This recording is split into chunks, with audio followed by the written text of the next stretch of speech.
How are you all doing? Ralfy here, Ralfy Customs. I've just took delivery of my latest shop project and nostalgia's kind of got the better of me, so I've bought a fucking old, if I can get it in shot, XS1100. Oh, there it is in all its glory. I'll have a quick walk round and maybe discuss a few ideas. Yeah, see you in a minute. So, my conclusion first off is that it's rough as fuck. eBay purchase during this lockdown.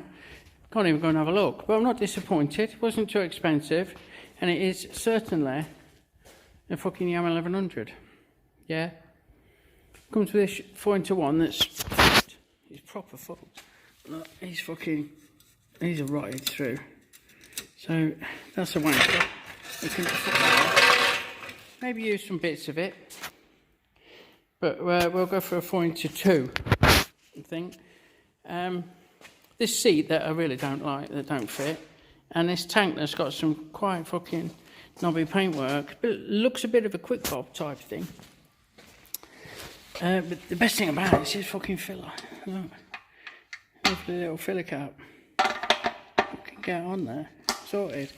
The rest of it is just really tatty. Stood for a little while. Someone's done a job on the frame, and I've got to say, this work around the headstock's hideous. Look, it's got some bad welds, bad looking welds. Or it looks like we've got some tank mounts that certainly don't fit this tank. We've got a swoopy backbone, which I quite like. I like how it tapers down, bends down. I might like to bend one of them fuckers.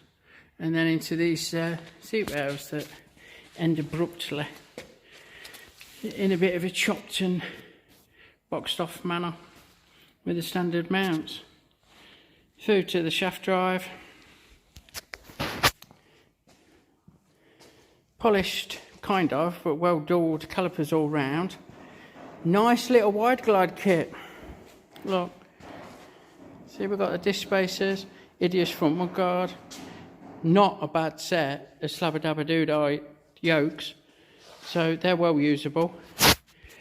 Excuse me. I think it amounts to fat bob mounts. I've got some fat bobs on the way.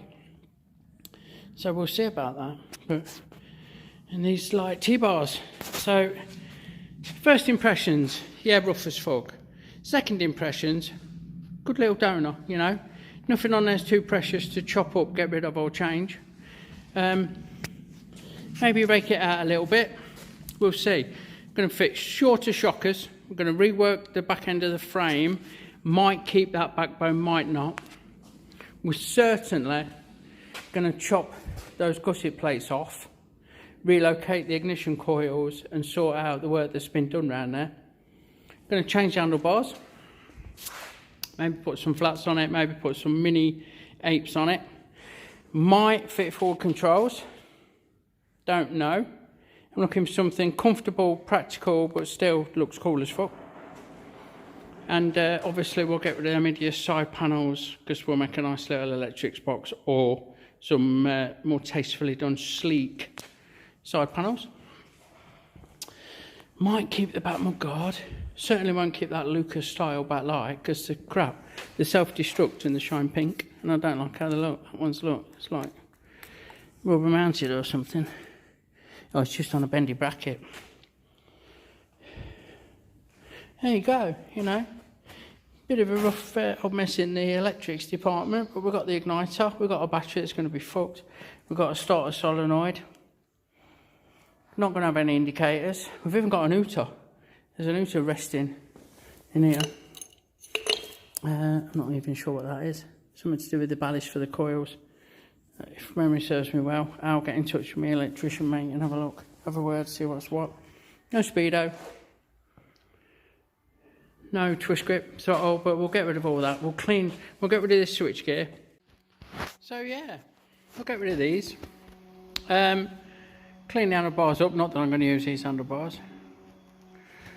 and give it all a good strip down next on the agenda. Take off everything that we know we're not going to use, including any sections of the frame that we uncover that we're not happy with or we don't like how they're sitting, which is going to be pretty much all of this seat area. And I've got some shorter LC 350 shockers coming, which was a standard mod back in the day, so we'll maybe machine up some new top mounts or use those ones, see if we can get them out, the old gas axe, and we'll do a bit of a number on it. So fingers crossed, before too long I'll have an update for you and we'll see what's what. I think it's got the makings of being quite a tidy little custom bike and brings back a lot of memories. A lot of us had them back in the day and they're quite respectable, you know. 1100cc, make about 90 odd. Brake horse, if memory serves me well, less than 100, but still enough, you know. There you go. So follow me for some updates and you'll see the progress through from deconstruction to fabrication to mountings to stoving to polishing to painting to wiring to finishing and riding off. Yeah, big love everyone, stay safe, and I'll catch you soon.